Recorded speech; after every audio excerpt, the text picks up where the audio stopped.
Lewat celah jendela dapur, kulihat suamiku menuangkan bubuk putih ke gelasku. Ia tersenyum manis, mengaduknya, lalu kembali berbaur dengan tamu. Aku menyelinap masuk, lalu dengan tenang menukar gelas itu dengan milik ibunya. Saat suamiku sadar, ia memecahkan gelas itu dengan wajah pucat pasi. Sembari bersiap mendengarkan kisah ini, yuk, absen dulu di kolom komentar, dari kota mana saja kalian menonton? Jangan lupa dukung channel ini dengan like dan subscribe ya, supaya kami makin semangat mempersembahkan cerita yang lebih menarik lagi. Sore itu langit Jakarta tampak mendung, seolah mengerti suasana hatiku yang sebenarnya sedang tidak menentu, meski bibirku terus memaksakan senyum. Rumah kami ramai. Suara gelak tawa tamu beradu dengan denting sendok dan garpu. Hari ini adalah hari syukuran kenaikan jabatan Mas Raka, suamiku. Dia baru saja dipromosikan menjadi manajer regional di perusahaannya, sebuah pencapaian yang sudah ia impi-impikan sejak 3 tahun lalu. Sebagai istri yang berbakti, aku yang menyiapkan semuanya. Mulai dari memesan catering, menata dekorasi taman belakang, hingga memastikan ibu mertuaku, Ibu Ningsih, duduk nyaman di kursi rotan kesayangannya. Alina, ini es buahnya kok kurang manis? Kamu pelit gula atau gimana? Suara cempreng Ibu Ningsih terdengar membelah keramaian. Beberapa tamu menoleh, membuat pipiku terasa panas. Aku segera menghampiri Ibu Ningsih yang sedang memegang mangkuk kristal kecil. Wajah tuanya yang penuh riasan tebal tampak merengut tidak senang. Di sebelahnya, Mas Raka sedang berbincang dengan rekan kantornya, tampak tidak peduli dengan teriakan ibunya. Maaf, Bu. Alina memang kurangi gulanya sedikit supaya ibu nggak pusing. Kan gula darah ibu sedang tinggi, jawabku lembut, berusaha tetap sopan di depan banyak orang. Ibu Ningsih mendengus kasar. Alasan saja kamu. Bilang saja malas beli gula. Raka, istrimu ini loh, masa syukuran suaminya sendiri pelitnya minta ampun. Mas Raka menoleh, tersenyum maklum. Senyum yang selalu membuat orang lain berpikir dia adalah suami paling sabar sedunia. Dia mengusap bahu ibunya pelan. Sudah, Bu. Nanti Raka buatkan minuman khusus buat ibu yang manis. Alina memang begitu, terlalu khawatir sama kesehatan ibu. Jangan marah-marah, nanti cantiknya hilang. Loh? Kata-kata manis itu langsung meluluhkan Ibu Ningsih. Wanita itu terkekeh genit, memukul pelan lengan anaknya. Ya sudah, sana buatkan ibu jus mangga saja. Yang kental, yang manis.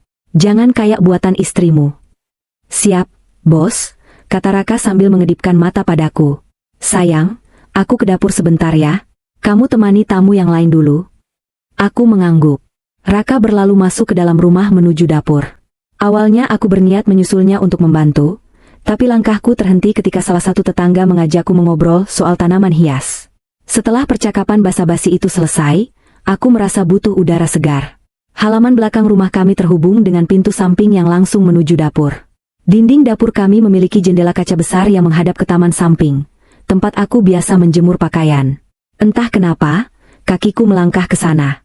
Mungkin aku hanya ingin memastikan Raka tidak kesulitan mencari blender atau susu kental manis.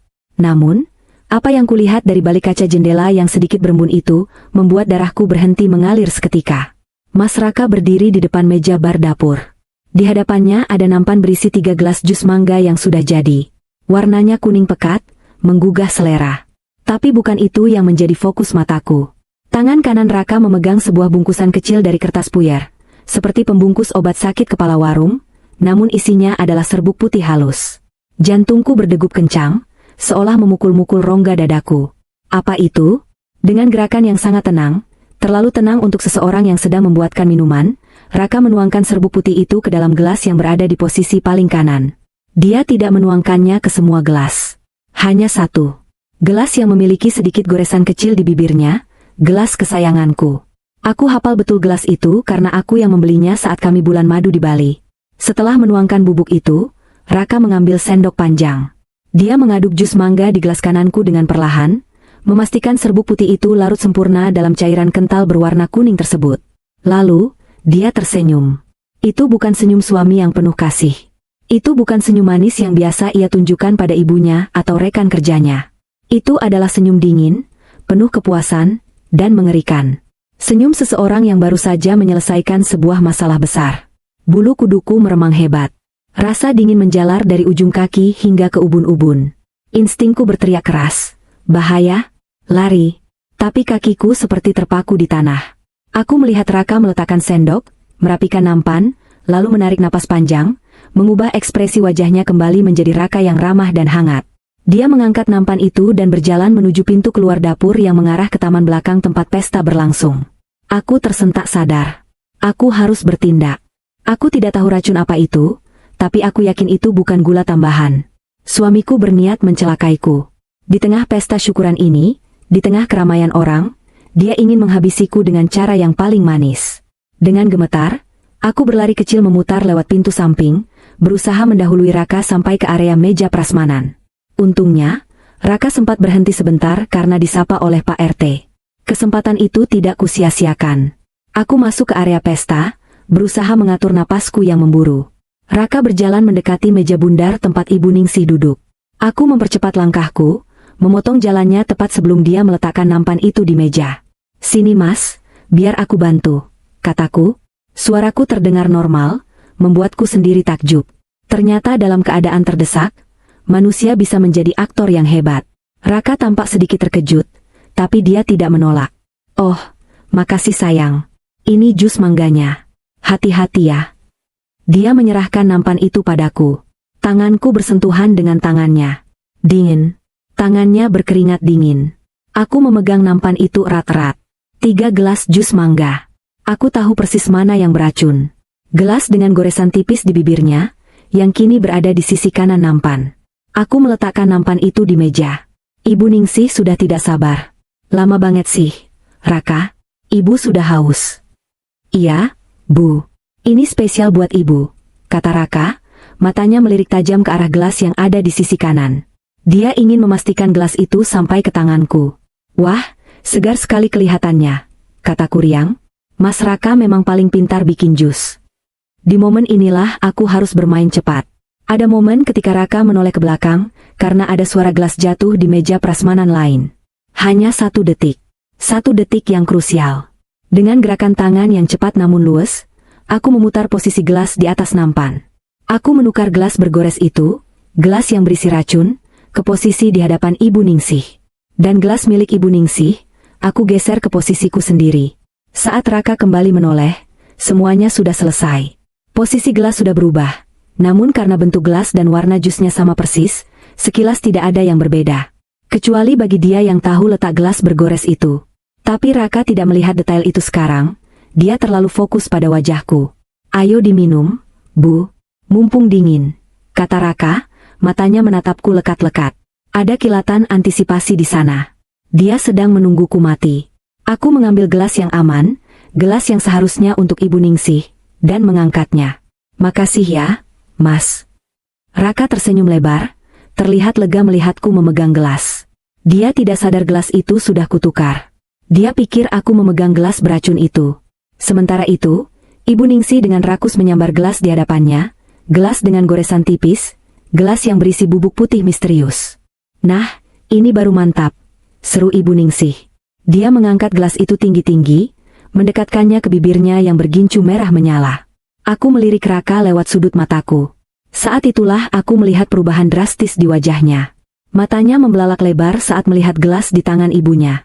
Dia mengenali goresan tipis itu. Dia sadar gelas itu ada di tangan yang salah. Wajah Raka berubah dari senyum kemenangan menjadi topeng horor yang murni. Waktu seakan berjalan lambat. Mulut gelas sudah menyentuh bibir Ibu Ningsih. Cairan kuning itu mulai miring, siap meluncur ke tenggorokan wanita tua itu. "Jangan!" teriak Raka histeris. Semua tamu terlonjak kaget. Tangan Raka bergerak liar, menepis keras tangan ibunya. Prang! Gelas itu terlempar, menghantam lantai paving block dan pecah berkeping-keping. Jus mangga kental itu muncrat kemana-mana, membasahi kain kebaya mahal Ibu Ningsih dan sepatu mengkilap Raka. Pecahan kaca berserakan berkilauan ditimpa lampu taman. Suasana hening seketika. Musik sayup-sayup dari speaker seolah lenyap. Semua mata tertuju pada kami. Ibu Ningsih ternganga, tangannya masih menggantung di udara, gemetar karena kaget. "Raka, kamu gila ya?" jerit Ibu Ningsih akhirnya pecah, memecah keheningan. "Kenapa kamu tepis minuman Ibu?" Raka berdiri mematung. Napasnya memburu, dadanya naik turun dengan cepat. Wajahnya pucat, seperti mayat hidup. Keringat sebesar biji jagung menetes di pelipisnya. Dia menatap pecahan gelas di lantai dengan tatapan ngeri, lalu beralih menatapku. Aku menatapnya balik. Datar, tanpa emosi. Namun di dalam hati, aku tersenyum puas. Kena kau, Mas. Ada lalat.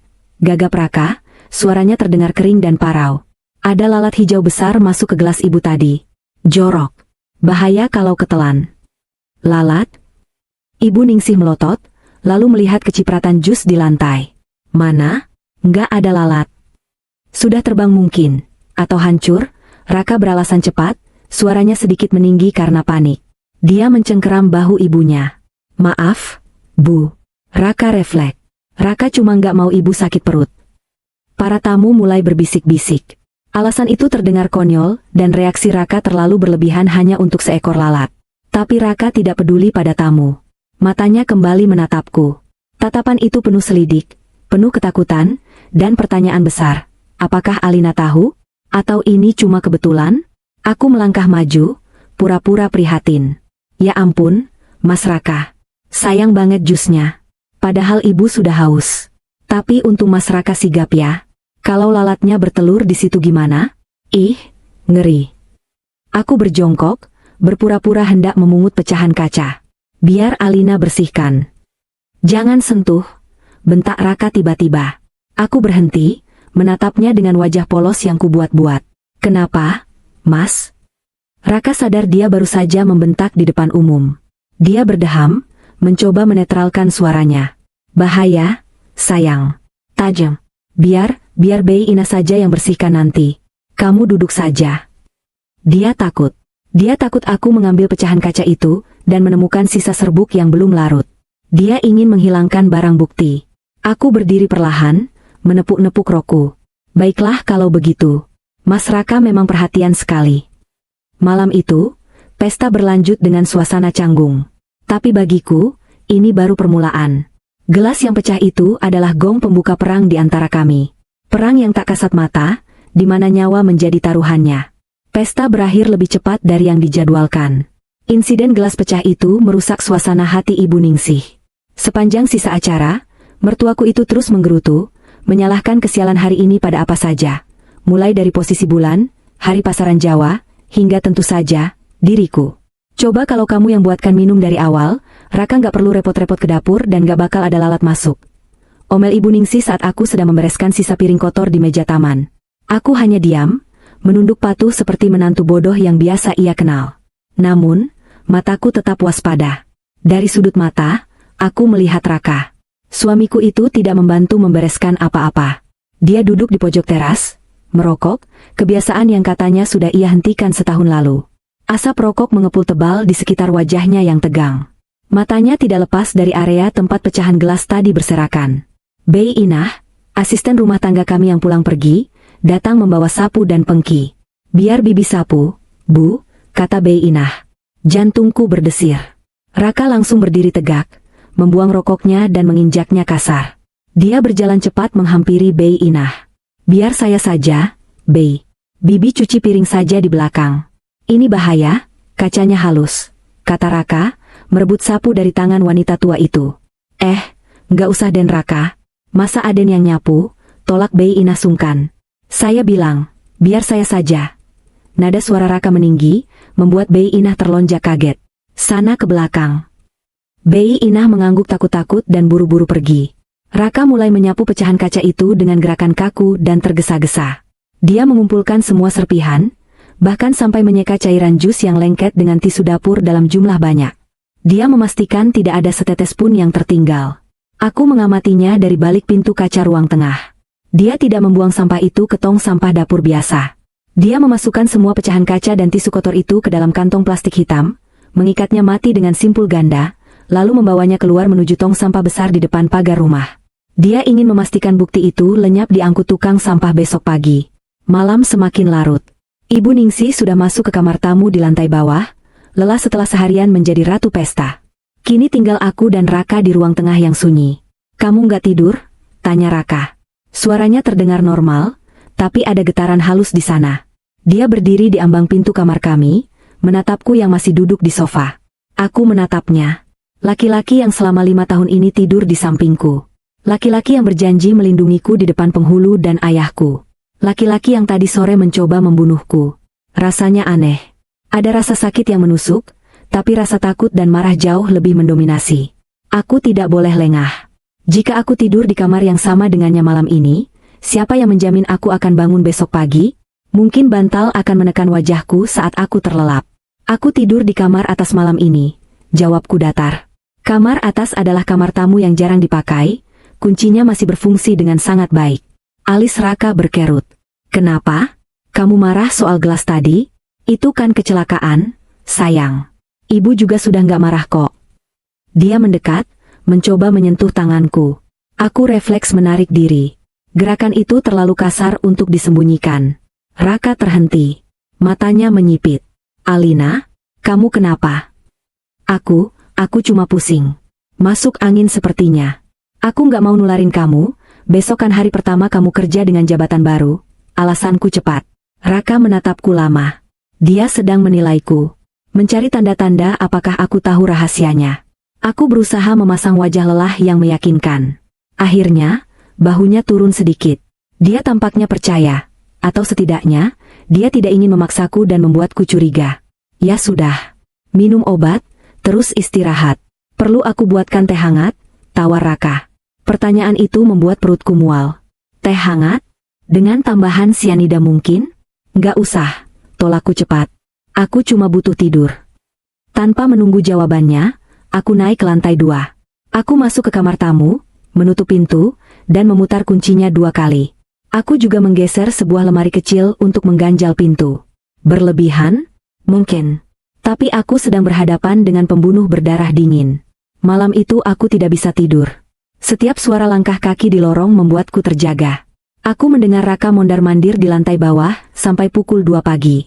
Apa yang dia pikirkan? Apakah dia sedang merencanakan percobaan kedua? Otakku berputar mencari strategi. Aku tidak bisa lapor polisi sekarang. Aku tidak punya bukti. Tuduhan, suamiku menaruh racun di jus, tanpa bukti fisik hanya akan dianggap sebagai delusi istri yang stres atau drama rumah tangga biasa. Apalagi Raka punya citra yang sangat baik di masyarakat. Aku butuh bukti. Bukti yang kuat dan tak terbantahkan. Tiba-tiba aku teringat sesuatu. Pecahan gelas itu, Raka memang sudah membuangnya ke tong sampah depan. Tapi truk sampah di kompleks kami baru datang hari Senin dan Kamis. Besok adalah hari Rabu. Sampah itu masih ada di sana. Namun, mengambil sampah di depan rumah saat Raka ada di rumah adalah tindakan bunuh diri. Aku harus menunggu momen yang tepat. Pagi harinya, suasana rumah terasa dingin, sedingin sisa hujan semalam. Aku bangun lebih awal dari biasanya, pukul 4 pagi, saat langit masih gelap. Aku mengintip dari jendela lantai atas. Mobil Raka masih terparkir. Lampu teras masih menyala. Aku turun ke bawah dengan langkah mengendap-endap. Pintu kamar utama tertutup rapat. Ibu Ningsih juga pasti masih tidur pulas. Dengkurnya terdengar samar dari kamar bawah. Ini kesempatanku. Aku membuka pintu depan dengan sangat hati-hati agar engselnya tidak berderit. Udara pagi yang menusuk tulang menyambutku. Aku berjalan cepat menuju tong sampah beton di dekat pagar. Jantungku berpacu dengan waktu. Aku membuka tutup tong sampah. Bau busuk sisa makanan pesta semalam langsung menyeruak. Aku menahan napas, menyalakan senter dari ponselku. Di sana, di antara tumpukan kotak nasi dan sisa tulang ayam, ada kantong plastik hitam yang diikat simpul ganda, kantong yang dibawa Raka semalam. Tanganku gemetar saat meraih kantong itu. Rasanya menjijikan, tapi ini adalah nyawaku. Aku menariknya keluar. Tiba-tiba, lampu teras tetangga menyala. Aku tersentak kaget dan hampir menjatuhkan kantong itu. Seekor kucing melompat dari atas pagar, membuat suara gaduh. Aku membeku. Tidak ada orang. Aman. Aku tidak bisa membawa seluruh kantong ini masuk. Terlalu berisiko ketahuan. Aku merobek sedikit bagian bawah plastik itu dengan kunci rumah yang kubawa. Cairan lengket menetes. Aku meraba-raba isinya dengan hati-hati agar tidak tergores. Jariku menyentuh permukaan kaca yang dingin dan melengkung. Pecahan gelas. Aku mengambil 2 potong pecahan gelas yang cukup besar. Pecahan ini masih basah oleh sisa jus mangga yang mengering dan lengket. Inilah yang aku butuhkan. Sisa residu racun pasti masih menempel di sini. Aku membungkus pecahan kaca itu dengan tisu tebal yang sudah kusiapkan di saku dasterku, lalu memasukkannya ke dalam kantong plastik ziplock kecil. Aku menyimpannya di balik braku, tempat paling aman yang tidak mungkin diperiksa siapapun. Setelah merapikan kembali posisi sampah agar tidak terlihat habis diacak-acak, Aku kembali masuk ke dalam rumah. Tepat saat aku menutup pintu depan dan menguncinya kembali, terdengar suara pintu kamar utama terbuka. Alina. Suara Raka.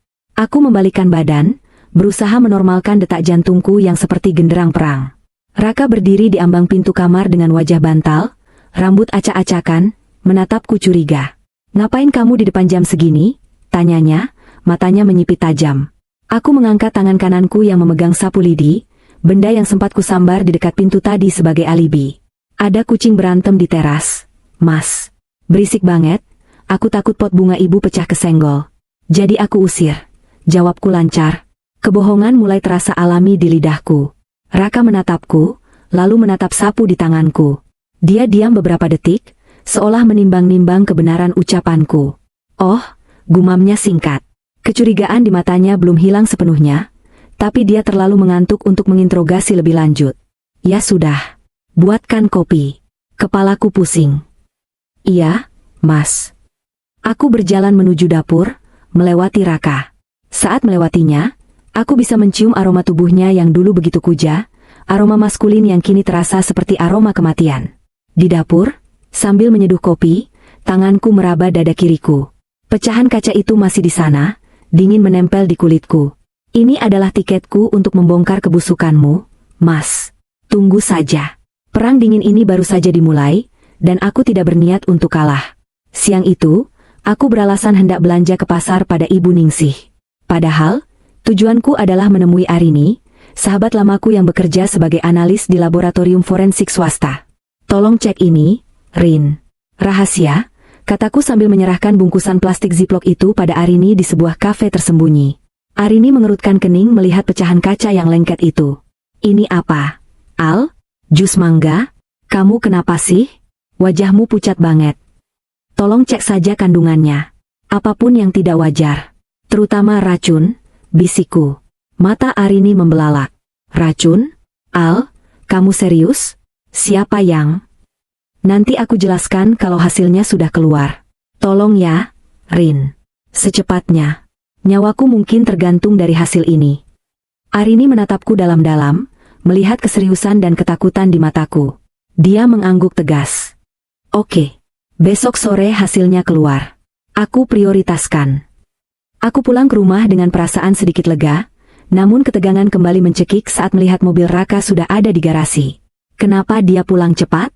Saat aku masuk, Raka sedang duduk di sofa ruang tengah bersama Ibu Ningsih. Mereka diam saat melihatku masuk.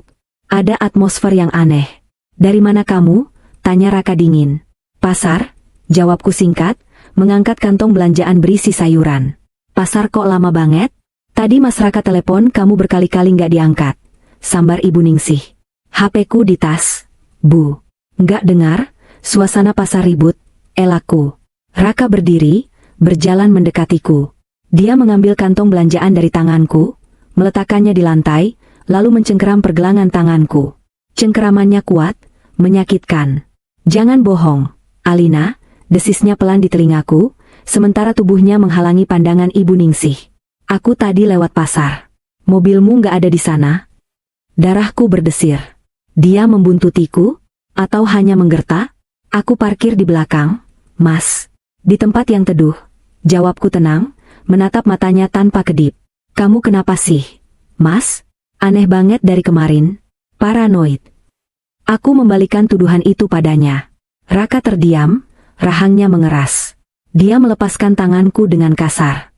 "Aku cuma nggak suka istriku keluyuran nggak jelas," katanya keras, sengaja agar ibunya dengar. "Makanya, didik istrimu yang benar, Raka." "Keluyuran terus kerjaannya," timpal Ibu Ningsih, semakin memanaskan suasana. Aku mengambil belanjaanku dan berjalan ke dapur. Di balik punggungku, aku tahu Raka masih menatapku. Dia tahu ada yang tidak beres. Dia mulai merasa terancam. Dan binatang buas yang terancam akan menjadi semakin berbahaya. Aku harus lebih hati-hati. Kaca jendela dapur seolah menatapku kembali, saksi bisu kejahatan yang gagal, dan mungkin saksi kejahatan yang akan datang. Hari-hari setelah insiden gelas pecah itu, rumah kami berubah menjadi panggung sandiwara yang menyesakan. Udara di dalam rumah terasa berat, seolah setiap sudut ruangan menyimpan mata-mata yang mengawasi gerak-gerikku. Namun, di tengah ketegangan yang merayap antara aku dan Mas Raka, ada satu orang yang tidak peka sama sekali terhadap perang dingin ini. Ibu mertuaku, Ibu Ningsih. Ibu Ningsih justru semakin gencar melancarkan serangan verbalnya padaku. Sepertinya, kehadiran Mas Raka yang belakangan sering pulang lebih awal, mungkin untuk mengawasiku, membuat ibu merasa di atas angin. Dia merasa punya penonton untuk pertunjukan, menantu yang tak becus. Pagi itu, aku sedang memotong sayuran di dapur ketika Ibu Ningsih masuk dengan langkah dihentak-hentakan. Suara sandalnya beradu keras dengan lantai keramik, menandakan suasana hatinya yang buruk. "Alina, kamu ini tuli atau bagaimana? Dari tadi ibu panggil nggak nyahut," omelnya sambil berkacak pinggang di ambang pintu dapur. Aku meletakkan pisau perlahan, menarik napas panjang sebelum berbalik. "Maaf, Bu." Suara exhaust fan menyala, Alina nggak dengar. "Ada apa, Bu?" "Itu loh, cucian ibu yang kebaya merah kok belum disetrika? Mau dipakai nanti sore arisan. Kamu ini kerjanya ngapain aja sih di rumah? Anak nggak punya, kerjaan rumah lelet." Kalimat itu lagi, anak nggak punya, itu adalah senjata andalan Ibu Ningsih untuk menusuk hatiku. Dulu, aku akan menangis diam-diam di kamar mandi jika mendengar kalimat itu. Tapi hari ini, rasanya berbeda. Rasa sakit itu sudah tertutup oleh lapisan amarah yang membeku. Bagaimana aku bisa punya anak jika suamiku sendiri sibuk meramu racun untuk membunuhku? "Nanti Alina setrika, Bu." "Sebentar lagi," jawabku datar. Nanti, keburu sore." Ibu Ningsih mendengus, lalu duduk di kursi meja makan, mengawasi aku yang kembali memotong wortel. Raka itu sudah sukses, sudah jadi manajer. Harusnya hidupnya enak. Tapi lihat, dia malah kurusan. Pasti gara-gara masakan kamu yang gak bergizi. Istri itu harusnya pintar merawat suami dan mertua. Jangan cuma numpang hidup. Sebuah ide gila tiba-tiba melintas di kepalaku. Ide yang muncul dari rasa dendam dan keinginan untuk bermain-main dengan psikologis suamiku. Jika Mas Raka ingin bermain racun, maka aku akan memberinya ilusi tentang racun di mana-mana. Aku tersenyum tipis, memunggungi Ibu Ningsih. "Ibu benar. Alina memang kurang perhatian. Mulai sekarang, Alina akan merawat ibu dan Mas Raka dengan sangat spesial." Sore harinya, aku memulai rencanaku. Aku tahu Mas Raka akan pulang jam 5 sore. 5 menit sebelum mobilnya masuk garasi, aku sudah sibuk di dapur. Aku merebus jamu kunyit asam. Aromanya yang khas, campuran bau tanah dari kunyit dan masam dari asam Jawa, menguar memenuhi seluruh lantai bawah. Aku sengaja memilih gelas kaca yang bening dan tinggi. Di meja dapur, aku menata bahan-bahan rahasia dengan sangat mencolok, toples gula batu, irisan jeruk nipis, dan sebuah botol kecil berisi bubuk vitamin C yang sudah aku gerus halus. Botol vitamin itu polos tanpa label, terlihat mencurigakan bagi mata yang sedang paranoid. Terdengar suara mobil Mas Raka berhenti di depan rumah. Pintu depan terbuka. Langkah kakinya terdengar mendekat. "Assalamualaikum." Suara Mas Raka terdengar, sedikit lelah namun waspada. "Waalaikumsalam, Raka. Sini, Nak. Duduk dulu," sambut Ibu Ningsih yang sedang menonton TV di ruang tengah. Aku tidak menjawab salamnya, tapi aku memastikan suara sendok yang beradu dengan gelas terdengar nyaring. Kling, kling, kling. Irama yang sama seperti saat dia mengaduk racun di pestanya. Mas Raka muncul di pintu dapur. Dia masih mengenakan kemeja kerjanya, dasinya sudah longgar. Matanya langsung tertuju padaku, lalu turun ke tangan kananku yang sedang mengaduk cairan berwarna keruh di dalam gelas. "Bikin apa?" tanyanya. Suaranya tajam, langsung pada intinya. Aku menoleh, memberikan senyum terbaikku. Senyum yang kutiru dari wajahnya saat di pesta itu. "Jamu, Mas. Buat ibu." Katanya ibu sering pegal linu belakangan ini. "Aku racikan resep khusus warisan nenekku. Dijamin manjur." Aku menekankan kata manjur dengan nada rendah. Mata Mas Raka melebar sedikit saat melihat botol kecil berisi bubuk putih di sebelah gelas. "Itu bubuk apa?" tanyanya, menunjuk botol vitamin C gerusanku. "Oh, ini." Aku mengambil botol itu, memutarnya pelan di depan matanya. "Rahasia dong. Penambah stamina. Biar ibu nggak gampang sakit." Tanpa menunggu reaksinya, aku membawa gelas itu keluar menuju ruang tengah. "Bu, ini jamunya sudah jadi. Masih hangat." Mas Raka bergegas mengejarku. Langkahnya terburu-buru, hampir menabrak kursi makan. Di ruang tengah, Ibu Ningsih tampak senang melihat aku membawakan nampan. "Nah, gitu dong. Jadi menantu tuh harus peka. Sini." Aku menyodorkan gelas itu ke arah ibu. Uap panas mengepul dari permukaannya. Baunya menyengat. Saat tangan Ibu Ningsih terulur hendak mengambil gelas itu, tiba-tiba sebuah tangan kekar menyambar pergelangan tangan ibu. "Jangan!" seru Mas Raka. Ibu Ningsih terlonjak kaget. "Astaga! Raka, kamu kenapa sih?" kaget ibu. Mas Raka berdiri di antara aku dan ibunya. Napasnya memburu. Dia menatap gelas di tanganku dengan tatapan horor, seolah-olah gelas itu berisi bisa ular kobra. "Jangan diminum, Bu," kata Raka, suaranya bergetar. Dia tidak berani menatap mataku. Dia hanya menatap cairan kunyit itu. "Kenapa memangnya? Ini kan cuma jamu." "Istrimu sudah capek-capek bikin," protes Ibu Ningsih, bingung dengan tingkah anaknya yang semakin aneh. "Iya, Mas." "Kenapa?" tanyaku dengan nada polos yang menyiksa. "Aku bikinnya pakai cinta loh. Aku kasih bubuk spesial biar ibu cepat sembuh dari pegal-pegalnya. Kamu nggak mau ibu sehat?" Kata bubuk spesial membuat wajah Mas Raka semakin pucat. Keringat dingin mulai muncul di keningnya. Dia terjebak. Dia tidak bisa bilang, "Istriku mungkin meracuni ibu," karena itu akan membongkar kejahatannya sendiri.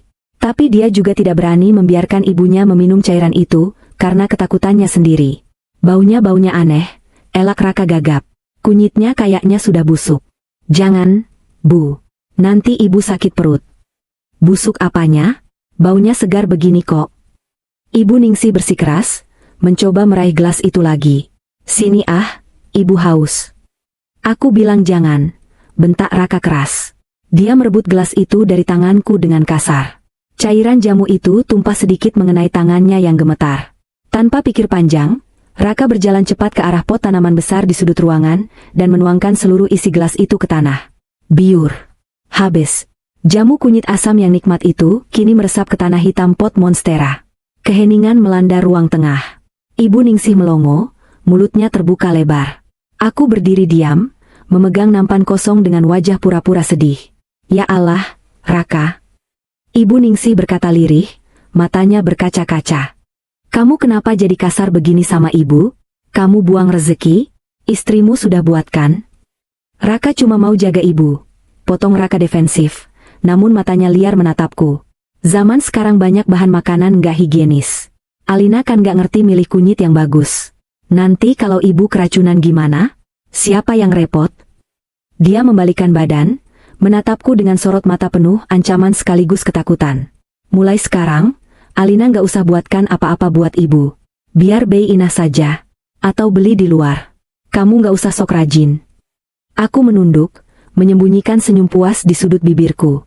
"Maaf ya, Mas. Aku cuma mau berbakti." "Sudah. Masuk kamar," perintah Raka. Aku menurut. Aku melangkah pergi meninggalkan ibu dan anak itu. Samar-samar aku mendengar Ibu Ningsih menangis, mengeluh bahwa Raka sudah berubah, bahwa Raka jadi paranoid dan pemarah. Di dalam kamar tamu yang terkunci, aku tertawa kecil tanpa suara. Rasanya nikmat sekali melihat Mas Raka tersiksa oleh hantu yang ia ciptakan sendiri. Dia berpikir aku membalas dendam dengan cara yang sama, meracuni orang yang dia cintai. Ketakutan itu akan memakan kewarasannya perlahan-lahan. Setiap kali aku masuk dapur, setiap kali aku menyeduh teh, setiap kali aku menawarkan makanan, dia akan mati ketakutan. Tapi Mas Raka salah. Aku tidak serendah itu untuk melibatkan orang tua yang tidak tahu apa-apa dalam permainan maut ini. Jamu itu murni vitamin. Hanya saja, bagi seorang pembunuh, segelas air putih pun bisa terlihat seperti racun mematikan jika disuguhkan oleh korbannya. Malam itu, Mas Raka tidak tidur. Aku mendengarnya duduk di ruang tengah, mungkin menjaga ibunya, atau mungkin menjaga pintu dapur, takut aku menyelundupkan sianida ke dalam toples gula. "Silakan berjaga, Mas. Nikmati insomniamu. Karena besok, aku akan menghancurkanmu lebih dalam lagi." Keesokan harinya adalah hari penentuan. Arini mengirim pesan singkat padaku, hasil sudah keluar. Ketemu di tempat biasa jam 10. Jantungku berpacu kencang membaca pesan itu. Ini bukan lagi sekadar dugaan atau insting istri yang tersakiti. Ini adalah bukti ilmiah. Mas Raka berangkat kerja dengan wajah kusut dan mata berkantung hitam. Dia tidak sarapan di rumah. Dia bahkan melarang Ibu Ningsih makan masakan yang sudah kusiapkan di meja, beralasan dia akan membelikan bubur ayam langganan sepulang kerja nanti, alasan yang tidak masuk akal karena sekarang masih pagi. Ibu Ningsih yang masih ngambek akibat insiden jamu kemarin hanya diam, tidak membela Raka seperti biasanya. Setelah memastikan mobil Raka benar-benar pergi dan Ibu Ningsih sibuk menonton sinetron pagi dengan volume keras, aku menyelinap keluar lewat pintu samping. Aku memesan ojek online di perempatan jalan, agar tidak terlihat tetangga. Di kafe remang-remang di sudut kota, Arini sudah menungguku. Wajah sahabatku itu terlihat tegang. Dia tidak memesan kopi seperti biasa, hanya segelas air putih yang sudah habis setengah. Aku duduk di hadapannya. Bagaimana, Rin? Arini tidak menjawab dengan kata-kata. Dia menyodorkan sebuah amplop coklat di atas meja. Tangannya menahan amplop itu sejenak sebelum melepaskannya. Alina, suaranya parau. Kamu harus lapor polisi. Sekarang juga.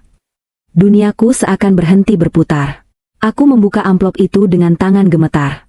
Di dalamnya ada lembaran kertas dengan logo laboratorium, lengkap dengan grafik dan angka-angka kimia yang rumit.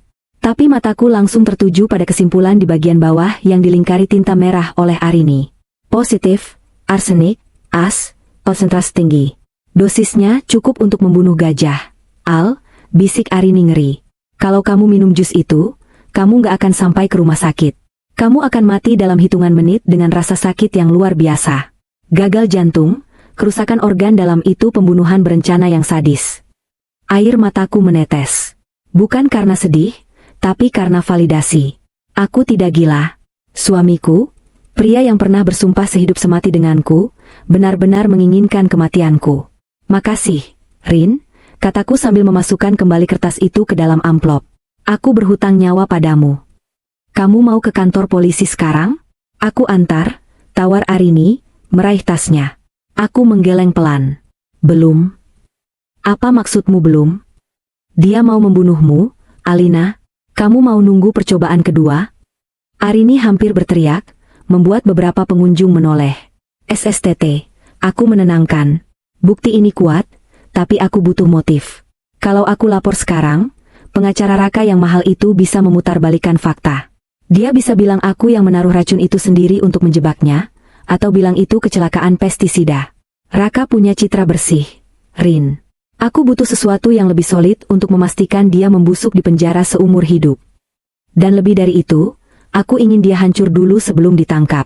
Penjara terlalu enak untuknya jika dia masuk dengan kepala tegak. Arini menatapku dengan pandangan ngeri sekaligus kagum. Kamu menakutkan, Al. Hati-hati. Tolong hati-hati. Setelah berpisah dengan Arini, aku tidak langsung pulang. Aku mampir ke toko elektronik di mall, membeli sebuah alat penyadap suara berukuran mini, dan beberapa kamera pengawas tersembunyi yang bentuknya seperti charger HP dan jam meja. Uang tabungan pribadiku terkuras, tapi ini investasi demi nyawa. Sampai di rumah, suasana sepi. Ibu Ningsih ternyata pergi arisan, sesuai jadwal mingguannya. Ini kesempatan emas. Rumah kosong. Tujuanku satu, ruang kerja Mas Raka. Ruangan itu selalu terkunci. Mas Raka melarang siapapun masuk, termasuk aku dan Bei Inah, dengan alasan banyak dokumen rahasia perusahaan. Omong kosong. Sekarang aku tahu apa yang sebenarnya dia sembunyikan di sana. Aku berdiri di depan pintu kayu jati yang kokoh itu. Kuncinya model lama. Dulu, saat kami baru menikah, Mas Raka pernah menjatuhkan kunci cadangan di sela-sela sofa ruang tamu. Dia bilang kuncinya hilang, tapi aku menemukannya seminggu kemudian. Aku tidak pernah memberitahunya. Aku menyimpannya di kotak jahitku, entah untuk alasan apa. Ternyata, intuisi wanitaku sudah bekerja sejak lama. Aku mengambil kunci kecil berkarat itu dari saku. Tanganku berkeringat. Klik. Pintu terbuka. Aroma ruangan itu khas, campuran bau kertas tua, rokok, dan parfum mahal Mas Raka. Ruangannya rapi, terlalu rapi. Ada meja kerja besar, lemari buku, dan sebuah brankas kecil di sudut. Aku memakai sarung tangan karet, yang biasa kupakai mencuci piring, agar tidak meninggalkan sidik jari. Aku mulai menggeledah laci meja. Laci pertama hanya berisi alat tulis. Laci kedua berisi dokumen tagihan listrik dan air. Laci ketiga terkunci. Aku mencongkel laci ketiga dengan penggaris besi. Kuncinya sederhana, mudah terbuka. Di dalamnya, aku menemukan sebuah map merah. Jantungku berdebar saat membukanya. Itu adalah dokumen asuransi jiwa. Mataku menelusuri baris demi baris. Nama tertanggung, Alina Putri. Nama penerima manfaat, Raka Aditama. Nilai pertanggungan, 5 miliar rupiah. Tanggal polis diperbarui, 1 bulan yang lalu. Tanganku menutup mulut, menahan jeritan. 5 miliar. Harga nyawaku di matanya adalah 5 miliar rupiah. Dia baru saja menaikkan nilai preminya bulan lalu, bersiap untuk mencairkan dananya minggu ini. Pantas saja dia mendesakku untuk syukuran. Itu panggung eksekusinya. Tapi uang bukan satu-satunya motif. Laki-laki seperti Raka tidak membunuh hanya karena uang, pasti ada pemicu lain. Aku beralih ke brankas. Tentu saja aku tidak tahu kodenya. Tapi mataku menangkap sesuatu di tumpukan buku di rak belakang meja. Ada sebuah buku agenda tua yang terselip di antara buku-buku manajemen. Posisinya sedikit miring, tidak rapi. Aku menarik buku itu. Bukan buku agenda biasa. Di dalamnya, Raka menyembunyikan sebuah ponsel pintar model lama. Ponsel burner, ponsel sekali pakai. Baterainya habis. Dengan panik, aku mencari kabel data di laci mejanya. Ketemu. Aku mencolokkannya ke stop kontak dinding. Menunggu 1 menit yang terasa seperti 1 jam. Logo ponsel menyala. Tidak ada kata sandi. Bodoh. Dia terlalu percaya diri ruangan ini tidak akan pernah dimasuki orang. Aku membuka aplikasi pesan instan. Hanya ada 1 kontak yang tersimpan dengan nama My Future. Foto profilnya adalah seorang wanita muda, cantik, berpakaian modis. Jauh lebih muda dariku. Aku membuka riwayat chatnya. Membacanya membuat perutku mual, seakan ada ribuan belatung menggerogoti ususku. Raka, sabar ya, sayang. Minggu ini beres. Pesta syukuran itu momennya. Dikirim 3 hari lalu. Wanita itu, buruan dong, Mas. Aku udah telat 2 minggu nih. Kalau perutku kelihatan, papaku bisa bunuh aku. Kamu janji mau nikahin aku dan bawa aku ke Eropa pakai uang asuransi si mandul itu kan? Raka, iya, janji. Si mandul itu bakal pergi selamanya. Kamu jaga kesehatan ya. Anak kita harus sehat. Anak kita. Duniaku runtuh untuk kedua kalinya hari ini. Raka bukan hanya ingin membunuhku demi uang. Dia ingin membunuhku karena dia sudah menghamili wanita lain. Dia menyebutku, si mandul, pada selingkuhannya. Padahal hasil pemeriksaan dokter setahun lalu menyatakan kami berdua sehat, hanya belum diberi kepercayaan Tuhan.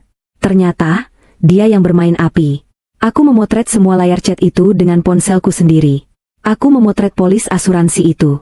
Tangan dan kakiku dingin seperti es, tapi di dalam dadaku, ada api neraka yang berkobar. Tiba-tiba, terdengar suara gerbang depan dibuka. Sreh, kriet.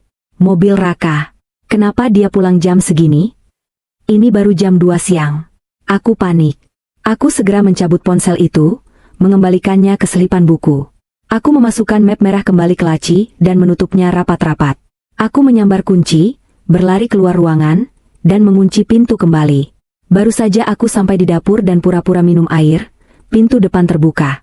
Alina, teriak Raka. Suaranya menggema. Di dapur, Mas? Sahutku, berusaha supaya suaraku tidak terdengar gemetar. Raka muncul di dapur. Wajahnya merah padam. Dia menatapku tajam, lalu matanya menyapu sekeliling ruangan, seolah mencari sesuatu. Kamu masuk ruang kerjaku? Tanyanya langsung. Hah? Aku mengerutkan kening, berakting bingung. Ngapain? Kan dikunci sama kamu. Kuncinya aja aku nggak punya. Raka menatapku lekat-lekat, mencari kebohongan. Aku tadi perasaan gak enak. Kayak ada yang masuk kamarku. Perasaan kamu aja kali, Mas. Atau mungkin tikus? Rumah ini kan banyak tikus belakangan ini. Tikus besar yang suka makan sampah. Sindirku halus. Raka masih curiga, tapi dia tidak punya bukti. Dia berbalik dan berjalan cepat menuju ruang kerjanya. Aku mendengarnya memutar kunci dan masuk. Hening sejenak. Lalu dia keluar lagi, wajahnya sedikit lebih lega. Dia tidak sadar posisinya sudah terjamah. Aku kembali ke kamar. Tubuhku lemas, tapi tekadku makin bulat. Malam itu, saat Raka sedang mandi, aku mengirimkan pesan pertama dari nomor baru yang baru saja kubeli kartunya tadi. Pesan teror untuk suamiku tersayang.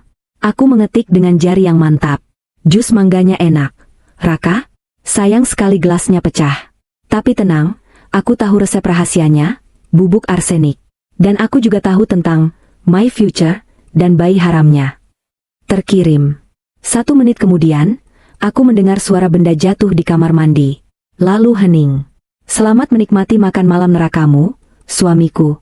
Pesan teror yang kukirimkan saat Mas Raka di kamar mandi, tampaknya bekerja lebih efektif daripada racun tikus manapun.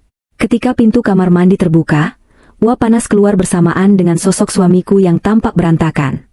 Wajahnya yang biasanya segar sehabis mandi kini pucat pasi, seputih kapas. Matanya bergerak liar menyapu seisi kamar tidur, mencari sesuatu, atau seseorang, yang mungkin mengawasinya. Ponselnya digenggam erat di tangan kanan, buku-buku jarinya memutih saking kuatnya cengkeraman itu. Aku sedang duduk di meja rias, menyisir rambut dengan gerakan lambat dan ritmis. Lewat pantulan cermin, aku melihatnya. Aku melihat ketakutan yang nyata di matanya. Pesan tentang arsenik dan my future, itu pasti terasa seperti vonis mati baginya. Dia tidak tahu siapa pengirimnya. Nomor itu asing. Apakah itu aku?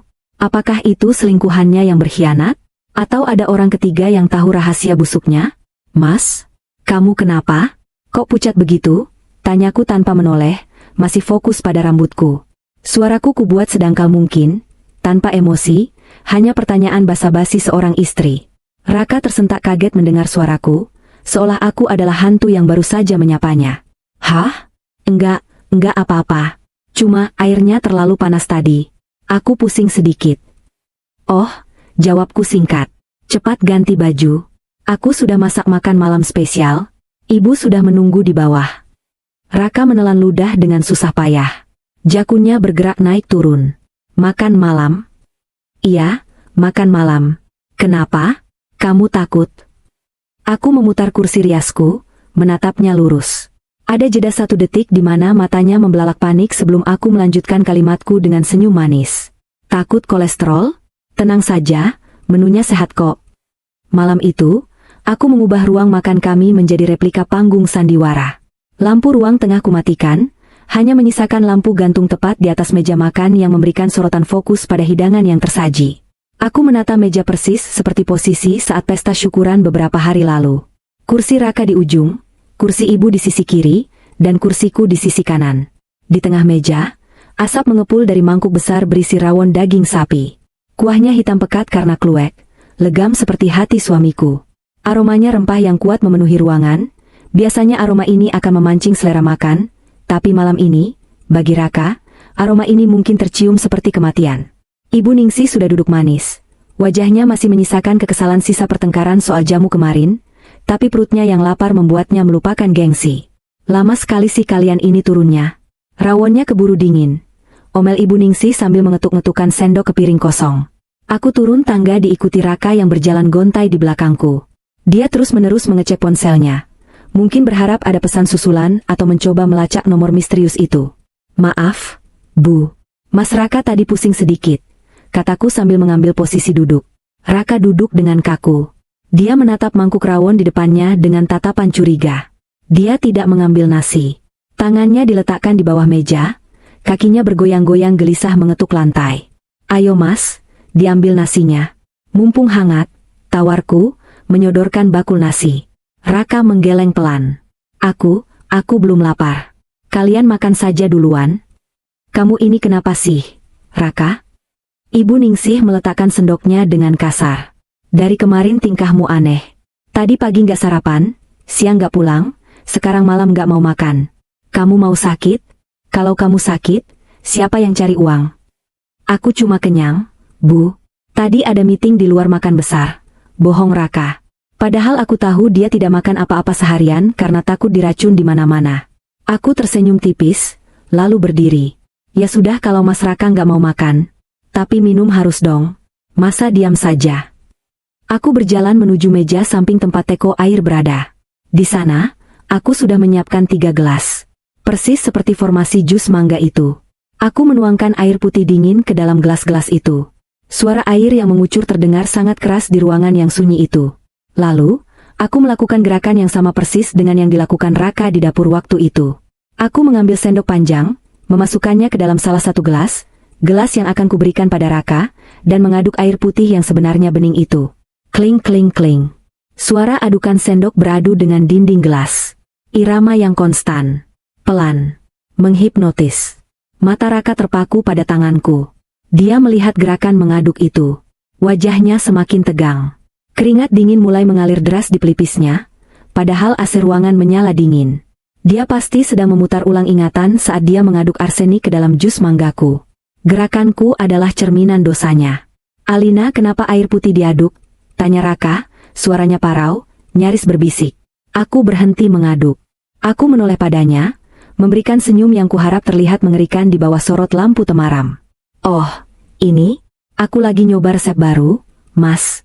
Air mineral dengan sedikit tambahan. Rasanya manis, tapi mematikan dahaga." Aku menekankan kata mematikan. Raka tersentak mundur hingga punggungnya menabrak sandaran kursi. Napasnya tercekat. Aku membawa nampan berisi 3 gelas itu ke meja. Aku meletakkan 1 gelas di depan ibu, 1 gelas di depanku, dan gelas yang tadi kuaduk. Secara khusus, kuletakkan tepat di depan Raka. "Minum, Mas. Biar tenang," kataku lembut. Raka menatap gelas bening itu. Air di dalamnya bergoyang pelan. Bagi mata orang normal, itu hanya air. Bagi Raka, itu adalah tuba. Dia yakin aku telah menaruh sesuatu di sana. Pesan teks tentang arsenik itu membuatnya yakin bahwa aku tahu metodenya, dan sedang membalikannya padanya. "Enggak," tolak Raka, mendorong pelan gelas itu menjauh dengan ujung jarinya. "Aku mau minum air kemasan botol saja. Ambilkan yang masih disegel." "Ya ampun, Raka," teriak Ibu Ningsih, kesabarannya habis. "Kamu ini lebay sekali. Air di rumah sendiri kok enggak mau minum? Kamu pikir istrimu ini tukang sihir?" "Ibu enggak ngerti," bentak Raka tanpa sadar. Matanya tidak lepas dari gelas itu. "Ibu enggak tahu apa-apa." "Apa yang ibu enggak tahu?" tantang Ibu Ningsih. Wanita tua itu, dengan sifat impulsifnya, tiba-tiba mengulurkan tangan. "Sini. Kalau kamu enggak mau minum, buat ibu saja. Ibu haus habis marah-marah sama kamu." Ibu Ningsih menyambar gelas milik Raka. "Jangan." Teriakan Raka begitu keras, melengking, memecahkan keheningan malam. Dia melompat dari kursinya, menyenggol meja hingga kuah rawon di mangkuk berguncang tumpah. Tangannya menepis kasar gelas yang sudah dipegang ibunya. Prang! Gelas itu terlempar ke dinding, pecah berantakan. Air membasahi wallpaper dinding ruang makan. Pecahan kaca berserakan di lantai, berkilauan mengerikan. Kejadian itu seperti deja vu. Seperti ulangan adegan di pesta, tapi kali ini lebih intens, lebih gila, dan hanya kami bertiga penontonnya. Ibu Ningsih terdiam, tubuhnya gemetar hebat karena kaget. Wajahnya pucat. Dia menatap anaknya seolah melihat orang asing yang kerasukan setan. "Raka." Suara ibu bergetar. Kamu kenapa? Nak, kamu mau bunuh ibu? Kenapa gelasnya dilempar?" Raka berdiri terengah-engah di tengah ruangan. Dadanya naik turun dengan cepat. Dia sadar dia baru saja melakukan kesalahan fatal lagi. Dia baru saja mengonfirmasi ketakutannya sendiri. Jika air itu bersih, dia tidak akan sepanik itu. Reaksinya adalah pengakuan bersalah tanpa kata-kata. Dia menatapku. Aku duduk tenang di kursiku, tidak kaget, tidak berteriak. Aku hanya menatapnya dengan pandangan dingin dan menusuk. Tatapanku berkata, "Aku tahu ketakutanmu, Mas. Dan aku menikmatinya." "Ada semut," racau Raka, alasannya semakin tidak masuk akal. "Ada semut api di gelas itu. Berbahaya." "Semut api?" Ibu Ningsih mulai menangis, air mata kemarahan dan kebingungan meleleh di pipinya yang keriput. "Kamu sudah gila, Raka. Kamu benar-benar sudah gila. Semut api di dalam air? Kamu pikir ibu ini bodoh?" "Aku capek," potong Raka, menjambak rambutnya sendiri frustrasi. Dia tidak bisa menjelaskan. Dia terjebak dalam jaring kebohongannya sendiri. "Aku mau tidur. Jangan ganggu aku. Jangan ada yang masuk kamarku." Raka berlari menaiki tangga, meninggalkan kami berdua di ruang makan yang kini terasa seperti bekas medan perang. Terdengar suara pintu kamar utama dibanting keras, lalu suara kunci diputar. Hening. Hanya suara isak tangis Ibu Ningsih yang tersisa. Aku menghela napas panjang, lalu berdiri dan berjalan mendekati ibu mertuaku. Aku memeluk bahunya yang berguncang. Ini ironis. Wanita yang selalu menghinaku ini sekarang justru aku kasihani. Dia tidak tahu bahwa monster yang sebenarnya adalah anak emas yang selalu dia banggakan. "Sudah, Bu. Sabar ya," bisikku pelan. "Mungkin Mas Raka lagi banyak tekanan di kantor. Stres berat." Tapi dia kasar sama ibu, Alina. Dia berubah. Isak Ibu Ningsih. "Iya, Bu. Alina tahu. Nanti Alina yang bersihkan pecahannya." Ibu istirahat saja di kamar. Setelah mengantar Ibu Ningsih ke kamarnya, aku kembali ke ruang makan. Aku menatap pecahan gelas di lantai. Senyumku mengembang. Mas Raka sudah mencapai titik didihnya. Mentalnya mulai retak. Dia tidak bisa membedakan mana ancaman nyata dan mana ilusi. Malam itu, aku tidur di kamar tamu lagi dengan perasaan puas. Tapi pekerjaanku belum selesai. Raka mungkin sudah hancur di dalam rumah. Tapi di luar sana, dia masih punya pegangan. Dia masih punya my future. Wanita selingkuhannya yang memberinya harapan palsu. Besok, aku akan memotong tali pegangan terakhirnya itu. Aku akan memastikan dia jatuh bebas ke dalam jurang tanpa dasar. Pagi itu, aku bangun dengan energi yang berbeda. Bukan energi ketakutan seperti hari-hari sebelumnya, melainkan energi pemburu yang siap menerkam mangsa. Raka sudah berangkat kerja subuh-subuh sekali, mungkin menghindari tatapan mataku atau omelan ibunya. Itu bagus. Aku punya kebebasan penuh hari ini. Berdasarkan data yang kudapat dari ponsel burner Raka, selingkuhannya bernama Siska. Di profil media sosialnya yang berhasil kulacak, tertulis dia bekerja sebagai staf admin di sebuah butik fashion di daerah Jakarta Selatan. Wanita muda, ambisius, dan, berdasarkan catnya, cukup bodoh karena mau terlibat dengan pria beristri demi uang asuransi. Aku tidak akan datang sebagai Alina, istri yang terzalimi. Tidak, itu terlalu lemah. Istri yang melabrak hanya akan dianggap histeris dan emosional. Aku butuh pendekatan yang lebih dingin, lebih taktis, dan menakutkan secara hukum. Aku membuka lemari pakaianku, mencari setelan blazer kerja lamaku yang sudah jarang kupakai sejak menikah. Blazer biru dongker dengan potongan tegas, dipadu dengan celana bahan hitam dan kemeja putih. Aku mengikat rambutku ke belakang dengan rapi, memakai kacamata baca berbingkai hitam yang memberiku kesan cerdas dan serius. Sedikit riasan wajah yang minimalis namun tegas. Di depan cermin, aku bukan lagi Alina si ibu rumah tangga yang penurut.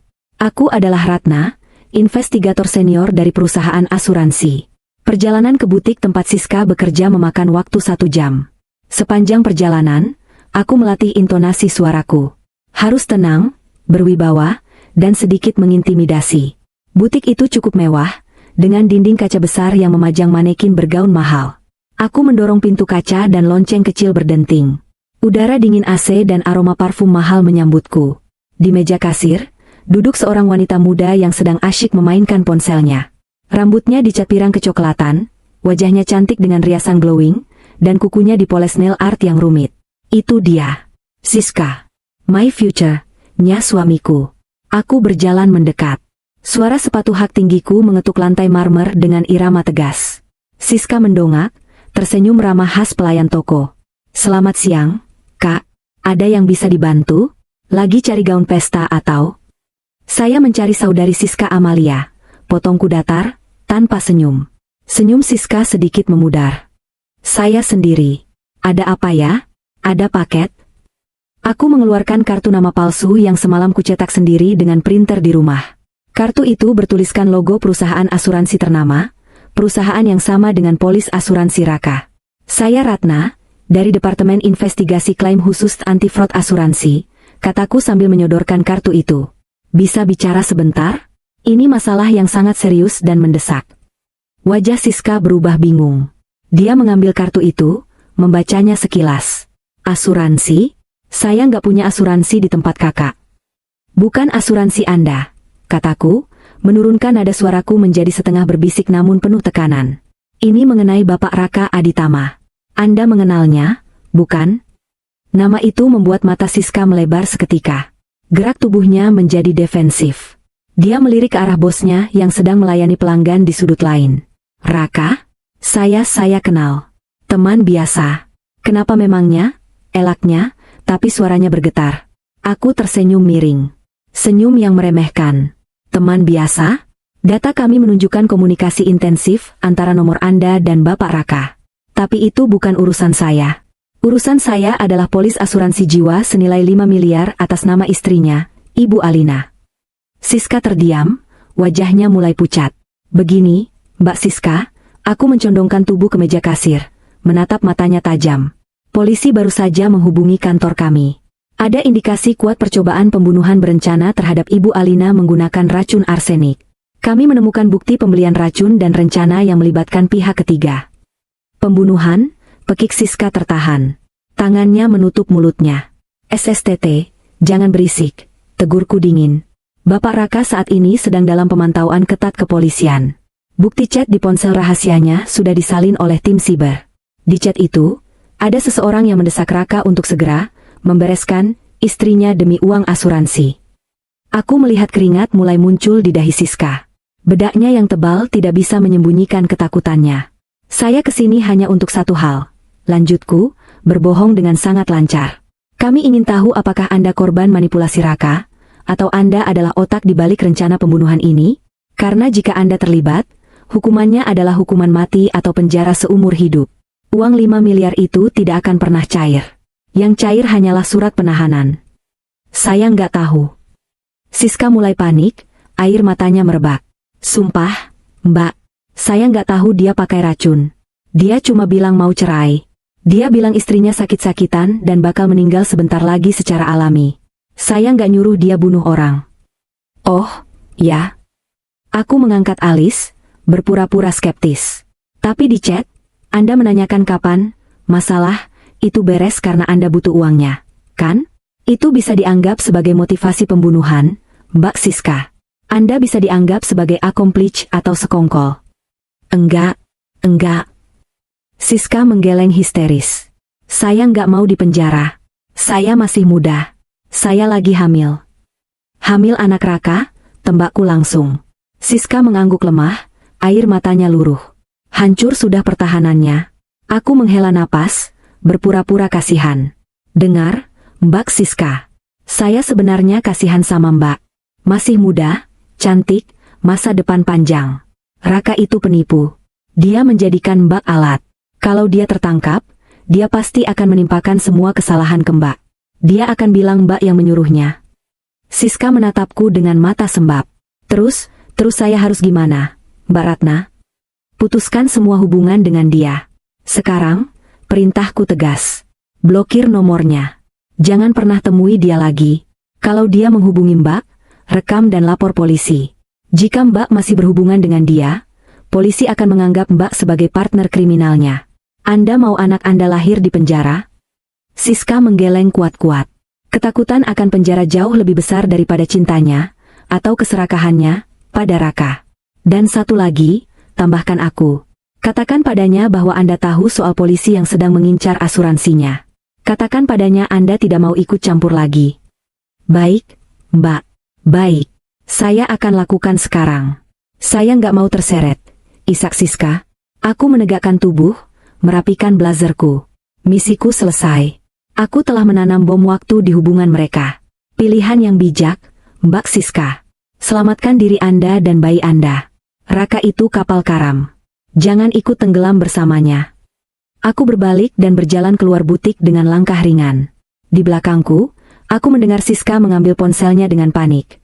Mungkin bersiap menelepon Raka untuk mengakhiri semuanya dengan dramatis. 1 jam kemudian, saat aku sedang menikmati es kopi di sebuah kafe jauh dari sana, ponselku bergetar. Notifikasi dari aplikasi penyadap suara yang kupasang di ruang kerja Raka. Aku memasang earphone dan mendengarkan siaran langsung dari neraka. Terdengar suara Raka berteriak frustrasi. Siska, dengar dulu, itu bohong. Siapa yang datang nemuin kamu? Ratna? Nggak ada orang asuransi namanya Ratna. Jangan percaya. Siska. Halo? Siska? Lalu terdengar suara benda dibanting keras. Brak, mungkin telepon kantor atau vas bunga. Sialan, siapa yang bocorin? Polisi, istriku. Raka terdengar meracau sendiri, napasnya memburu seperti orang gila. Habis. Aku menyeruput es kopiku. Rasanya manis sekali. Jauh lebih manis dari janji pernikahan Raka yang palsu. Malam itu hujan turun dengan derasnya, seolah langit Jakarta turut menangis meratapi nasib rumah tangga yang sedang berada di ujung tanduk ini. Kilat menyambar sesekali, menerangi ruang tengah rumah kami dengan cahaya putih menyilaukan yang singkat, menciptakan bayangan-bayangan panjang yang menakutkan di dinding. Jam dinding menunjukkan pukul 11 malam, namun aku belum tidur. Aku duduk di sofa tunggal di sudut ruangan yang gelap, memangku laptop yang layarnya kuredupkan hingga titik terendah. Di layar itu, terpampang 6 kotak kecil, siaran langsung dari kamera-kamera tersembunyi yang sudah kupasang di setiap sudut strategis rumah ini. Aku menunggu. Seperti laba-laba yang sabar menanti getaran di jaringnya, aku menunggu mangsaku pulang. Raka belum kembali sejak siang tadi, sejak aku menghancurkan hubungan gelapnya dengan Siska. Aku tahu dia sedang kacau. Laki-laki seperti Raka, yang terbiasa hidup dalam kontrol dan manipulasi, akan kehilangan akal sehatnya ketika menyadari bahwa tali kendalinya telah putus. Dia tidak akan pulang untuk minta maaf. Dia akan pulang untuk melampiaskan amarah, atau mungkin menyelesaikan apa yang gagal ia lakukan di pesta syukuran itu. Suara ban mobil berdecit kasar di jalan depan terdengar menembus suara hujan. Jantungku berdegup kencang, bukan karena takut, melainkan karena adrenalin. Ini adalah babak akhir. Aku memastikan ponselku terhubung dengan cloud storage, merekam audio secara real time. Aku juga memastikan tombol darurat di aplikasi keamanan rumahku hanya berjarak 1 ketukan jari. Pintu depan tidak dibuka dengan kunci. Pintu itu digedor keras, lalu ditendang. Brak! Pintu jati itu terbuka paksa, menghantam dinding pembatas dengan suara yang memekakan telinga. Angin malam yang membawa cipratan air hujan menerobos masuk, mendinginkan ruangan. Di ambang pintu, berdiri sosok yang dulu kusebut imam keluarga. Raka basah kuyup. Kemejanya berantakan, kancing atasnya terlepas, dan rambutnya lengket di dahi. Matanya merah menyala, sorot matanya liar dan buas. Bau alkohol menguar tajam, bercampur dengan bau hujan. "Alina," teriaknya. Suaranya parau, penuh kebencian yang telanjang. Aku tidak beranjak dari dudukku. Aku menutup laptop perlahan, meletakkannya di meja samping. "Malam sekali pulangnya, Mas. Habis dari mana? Mabuk-mabukan?" Raka melangkah masuk, kakinya sempoyongan namun cepat. Dia membanting pintu di belakangnya hingga tertutup kembali. "Jangan pura-pura bodoh, Jalang. Kamu yang melakukan ini semua, kan? Kamu yang neror aku. Kamu yang datangi Siska." Dia berjalan mendekatiku, jari telunjuknya menuding tepat ke wajahku. "Kamu hancurkan semuanya. Siska ninggalin aku. Dia mau lapor polisi. Kamu apakan dia? Hah?" Aku berdiri, menatapnya dengan tenang. Ketenanganku adalah bensin bagi api amarahnya. "Aku cuma menyelamatkan dia, Mas. Kasihan kalau dia harus ikut masuk penjara gara-gara kebodohanmu. Lagi pula, kamu pikir aku akan diam saja tahu kamu selingkuh dan menghamili wanita lain?" "Diam." Raka menjerit frustrasi. Dia menyambar vas bunga kristal di atas meja konsol, dan melemparkannya ke arahku. Prang! Vas itu pecah berkeping-keping menghantam dinding tepat di sebelah kepalaku. Serpihan kaca menggores sedikit pipiku, perih, tapi aku tidak berteriak. Aku butuh dia lebih marah lagi.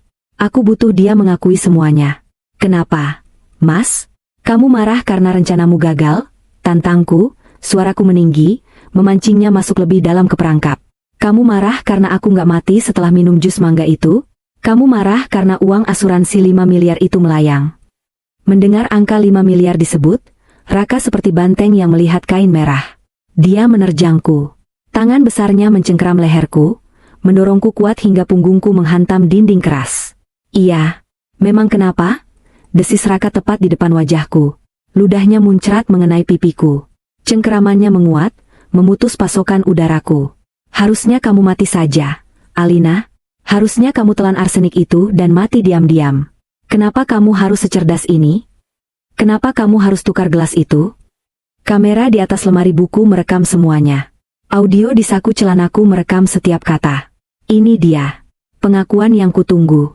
Aku berusaha menggapai tangannya, mencakar lengannya agar dia sedikit melonggarkan cengkeraman. "Kamu tegah. Raka, aku istrimu." "Istri?" Raka tertawa, tawa yang kering dan gila. "Kamu itu beban. 5 tahun nikah nggak guna. Aku butuh uang itu buat hidup baru sama Siska. Aku butuh modal buat lari dari hutang judiku. Kamu itu cuma aset, Alina. Aset yang lebih berharga kalau mati daripada hidup." Hutang judi.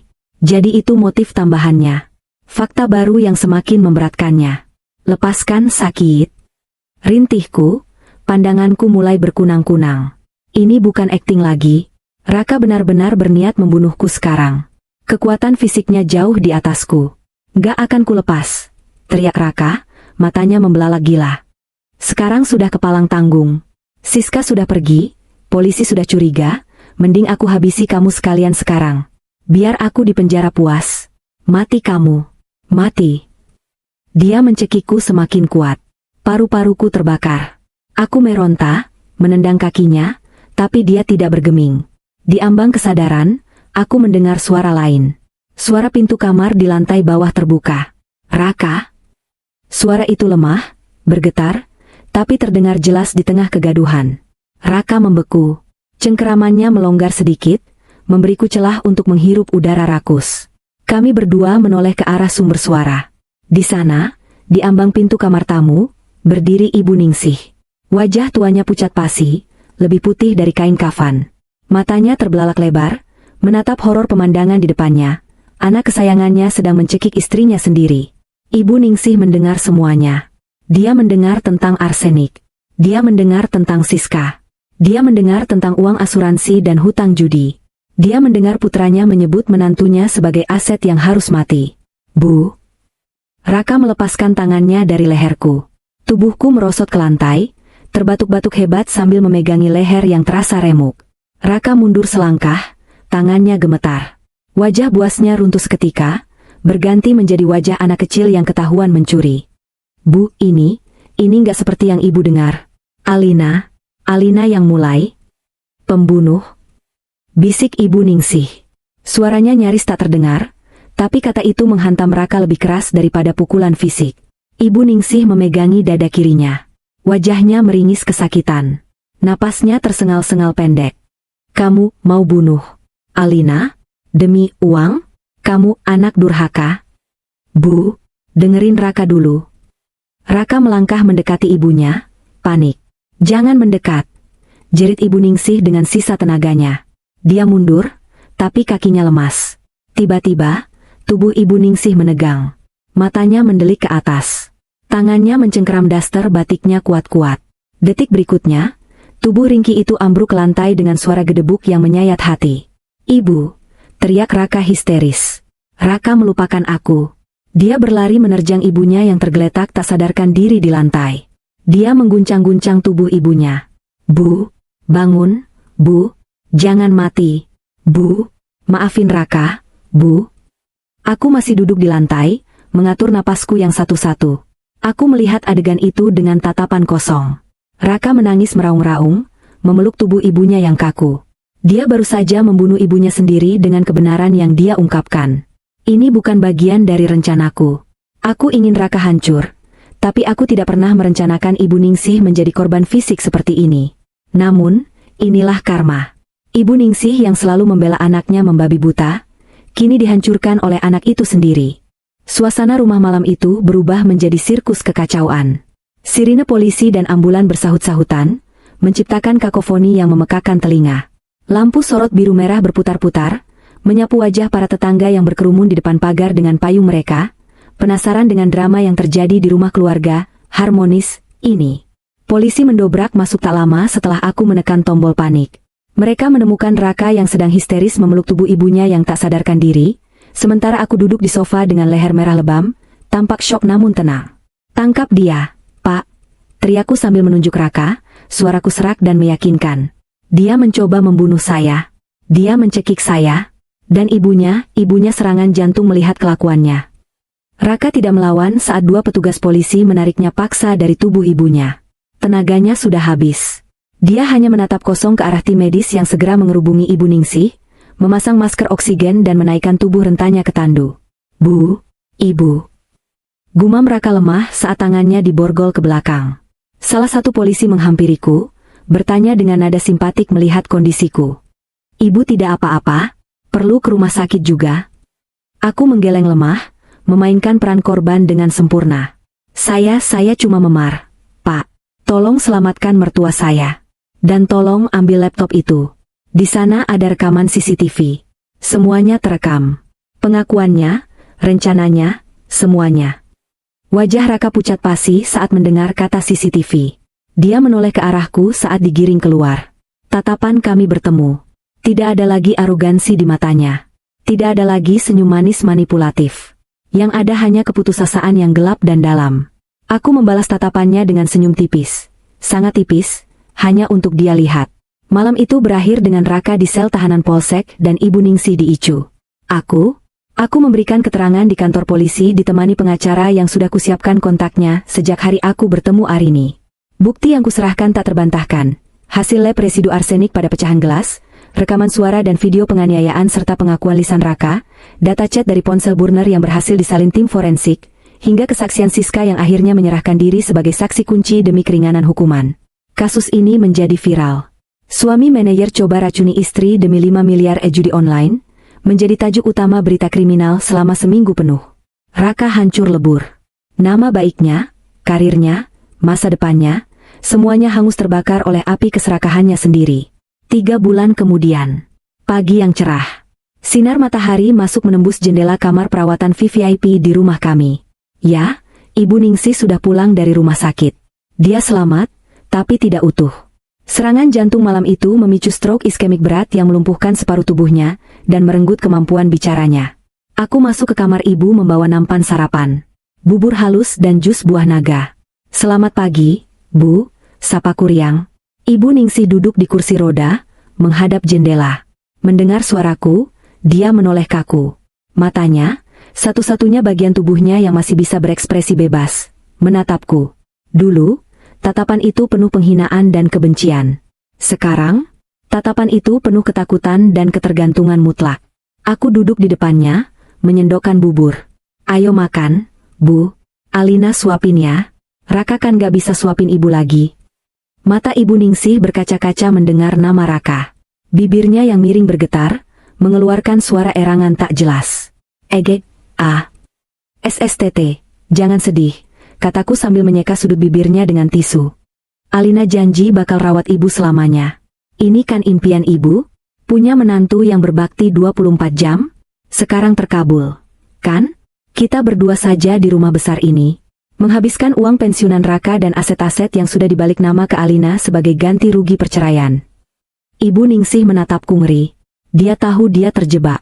Dia terjebak bersama wanita yang dulu dia sia-siakan, wanita yang kini memegang kendali penuh atas hidup dan matinya. Aku tidak akan menyakitinya secara fisik.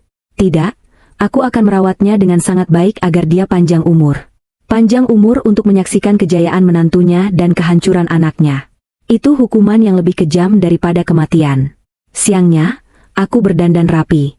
Kemeja sutra putih, celana bahan desainer, dan tas tangan bermerek. Aku terlihat bersinar, jauh berbeda dari Alina yang kucel 3 bulan lalu. Hari ini adalah hari pembacaan vonis Raka, dan setelah itu, aku mendapat izin kunjungan khusus. Penjara Salemba tampak suram dan berbau lembab, kontras dengan penampilanku. Aku duduk di ruang kunjungan, dipisahkan oleh kaca tebal yang buram. Tak lama, pintu besi di sisi sana terbuka. Raka masuk dikawal sipir. Dia mengenakan rompi oranye tahanan. Kepalanya digunduli. Tubuhnya kurus kering, tulang pipinya menonjol. Dia tampak 10 tahun lebih tua. Wajah tampan yang dulu dia banggakan kini layu seperti daun kering. Dia duduk perlahan, tidak berani menatap mataku. Dia memegang gagang telepon interkom dengan tangan gemetar. Aku mengangkat gagang telepon di sisiku. Halo, Mas. Apa kabar? Vonisnya 15 tahun ya? Cukup lama untuk merenung. Raka mendongak. Matanya cekung. Alina, ibu gimana ibu? Suaranya serak, pecah. Ibu baik. Sehat? Jawabku santai. Stroke sih, lumpuh total dan bisu. Tapi dia makan enak tiap hari. Aku yang suapin. Kamu tenang saja, aku rawat ibumu dengan sangat teliti. Raka menangis. Dia tahu apa arti rawat dalam kamusku. Dia tahu ibunya kini menjadi sandera psikologis dalam genggamanku. Maafin aku, Al, aku salah. Aku hilaf. Simpan air matamu, Mas. Nggak laku di sini, potongku dingin. Aku merogoh tas tanganku, mengeluarkan sebuah kotak minuman kemasan. Jus mangga. Merek yang sama dengan yang biasa kami beli dulu. Aku meletakkannya di meja, tepat di depan kaca pembatas, sejajar dengan pandangan matanya. Raka menatap kotak jus mangga itu. Tubuhnya tersentak mundur, seolah jus itu bisa meledak. Trauma itu masih ada. Aku bawakan oleh-oleh, kataku sambil tersenyum manis. Senyum yang kutiru dari wajahnya di hari pesta itu, senyum kemenangan. Sayangnya kamu nggak bisa minum ini di sini. Tapi anggap saja ini simbol. Simbol bahwa racunmu gagal. Simbol bahwa yang kamu kira racun, sebenarnya adalah obat yang menyadarkan aku. Raka menatap jus itu, lalu menatapku dengan pandangan ngeri.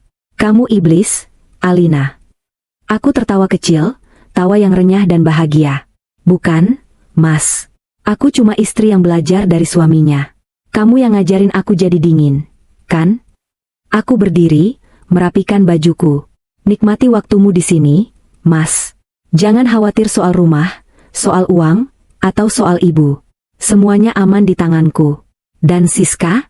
Kudengar dia sudah menikah dengan duda kaya minggu lalu. Dia lupa sama kamu dalam sekejap. Berita tentang Siska adalah paku terakhir di peti matinya. Raka meraung, memukul-mukul kaca pembatas dengan kepalan tangannya yang lemah. Alina, kembali. Jangan siksa ibu. Alina. Sipir segera menahan Raka, menyeretnya menjauh. Aku tidak menoleh lagi. Aku berjalan keluar dari gedung penjara itu dengan langkah ringan. Di luar, matahari bersinar terik. Langit biru bersih tanpa awan. Aku menghirup udara kebebasan dalam-dalam. Raka membusuk di penjara, Ibu Ningsih tak berdaya di rumahku, dan aku kaya, bebas, dan yang paling penting aku menang. Dari spion, aku melihat gedung penjara semakin mengecil di kejauhan. Cerita tentang gelas beracun itu sudah berakhir. Gelas itu pecah, melukai tangan yang memegangnya, tapi menyisakan berlian bagi yang berani membersihkannya. Dan akulah pemilik berlian itu sekarang.